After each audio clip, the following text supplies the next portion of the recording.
Good evening, everybody. I'm Mary O'Connor with the Alaskan Aviation Safety Foundation and the National Institute for Occupational Safety and Health. This evening, we are happy to have as our guest Steve Williams. Steve is a designated pilot examiner, a Gold Star flight instructor, an airframe and power plant mechanic, and a pilot with over 15,000 hours. Although there are any number of things that we could talk to Steve about and learn a lot from him, tonight we're going to be talking to him about angle of attack indicators. Welcome, Steve. Well, thank you for having me. The Federal Aviation Administration has recently made some changes that allow pilots to install angle of attack indicators in their aircraft. And you recently had one installed in one of your aircraft. Can you tell us a little bit about it? We just put the Bendix King AOA in one of our Super Cubs. We installed it last month, so I've got about a month now playing with it. And why did you choose a Super Cub to install this angle of attack indicator? Well, we have several airplanes, and we picked the Super Cub because that is the airplane that many accidents happen, and they happen from people flying too slow because it's necessary to fly slow to get in the places they go. And so there's a lot of stall spin accidents on approach to landing and on departure. And so angle of attack indicator is a huge asset in a Super Cub. And I suppose just the type of places that people go in a Super Cub, they need to get pretty slow before they land on a really short strip, and an angle of attack indicator can help them either in landing, on takeoff from a short strip, or while they're circling around or maneuvering. All of the above. Angle of attack indicator helps people get slow enough. It helps you slow down, you know when you're coming in if you're going too fast. And also it'll let you know if you're getting too slow on a visual cues. So had you flown with any aircraft with angle of attack indicators installed before? Before the Super Cub, I had flown a Citation for doing medevac flying for several years, and it had an angle of attack indicator. And it would let you, instead of calculating your speeds, it would tell you your angle of attack was correct. So you'd always fly the correct angle of attack on every approach. We still had to calculate our speed, but it would verify that all your calculations were correct. And was it pretty user-friendly? The one in the Citation was not as user-friendly as the one that we now have in our Super Cub.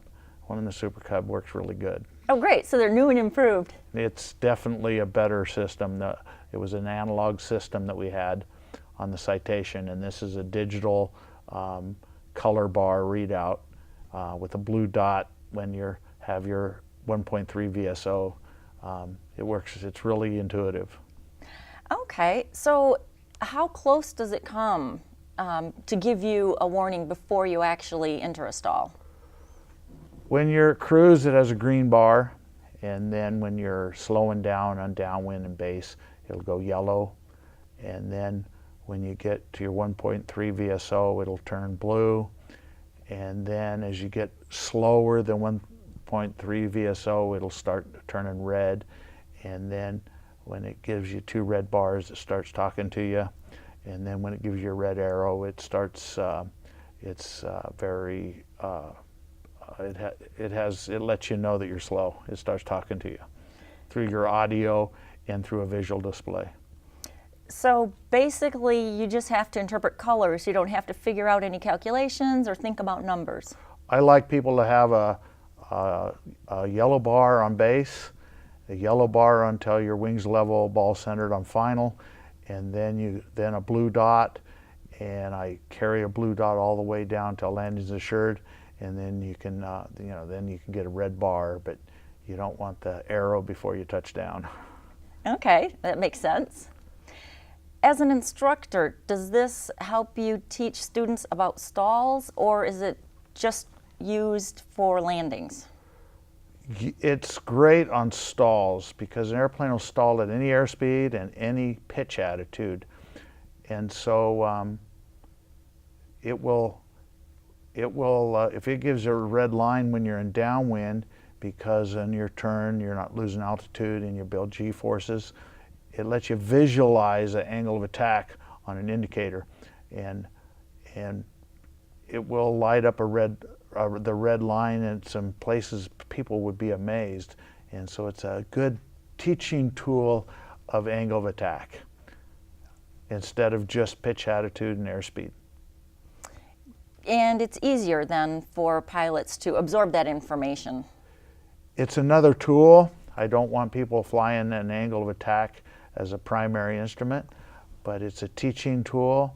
It lets them understand why their angle of attack can change when they're turning downwind to base, when their nose didn't raise.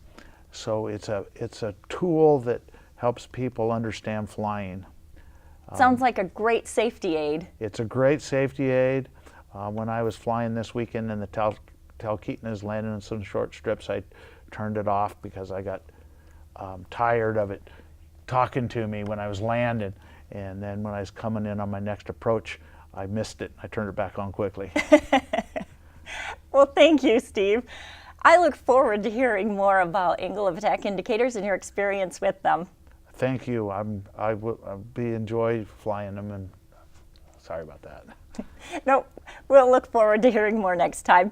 Ladies and gentlemen, thank you very much for tuning in to Hangar Flying. We look forward to bringing you some more information about this new technology and how easy it is to use and what a great safety aid it is. Thank you.